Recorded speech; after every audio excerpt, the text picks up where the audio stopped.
Round 2 of the 2025 Formula One Championship is complete, and here is your fantasy summary from the Fantasy Formula One podcast.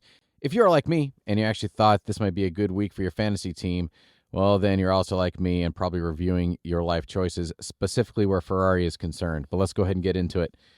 The sprint found Ferrari's Lewis Hamilton on the pole, and he also walked away with the win. Leclerc finished P4, P5.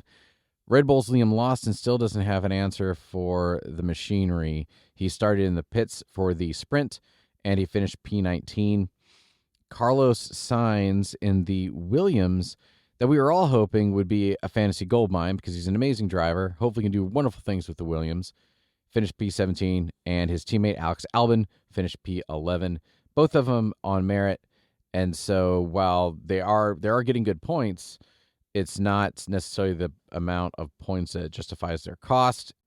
As far as the qualifying goes, both McLarens took 1-3, and they were split by George Russell. Both Ferraris started P5, P6. RB's rookie Hadjar and Mercedes rookie Kimi Antonelli both qualified in the top 10. So if you are also like me and you're gambling on them getting you some points, looks like they might be starting to produce. The starting grid was largely unchanged, including Liam Lawson starting P20, which isn't good. It's already buzzing the news about whether or not he's going to be replaced before Japan by Yuki Tsunoda. The race saw a lot of tire degradation. Most of the field went a medium hard strategy and only did a one-stop, where about a quarter of the field went ahead and did the two-stop strategy. It was a great day for McLaren because Piastri and Norris both finished 1-2. It was a good day for Mercedes because Kimi Antonelli finished P6 and Russell finished on the podium.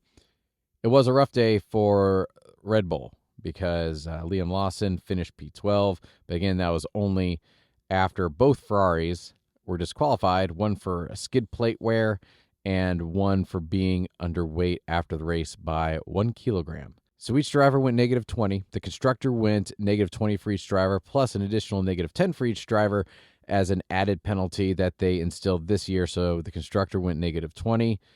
And so all total, if you're like me and you have Lewis Hamilton on your team along with the Ferrari constructor, then you down took 80 points in China, as well as also nullifies any points that they had earned during the race. So it is well over 100-point swing, them both being disqualified. Your driver fantasy standings after 2 races is as follows. Lando Norris has 100 points. Kimi Antonelli, the rookie from Mercedes, has 61 points. That's right. Kimi Antonelli, a rookie, is second place in the fantasy points right now, followed closely by his teammate George Russell with 60, then Max Verstappen at 59, Oscar Piastri at 55, then Lance Stroll, Ocon, Alex Albon, Nico Hulkenberg, Behrman, Tsunoda, and then Liam Lawson rounding out those still in the positive with 5 points. Oh, never mind. Lewis Hamilton also has a positive 3 points. Charles Leclerc has a gentle person 0. For the constructors, McLaren has positive 172 fantasy points, and Mercedes has positive 136.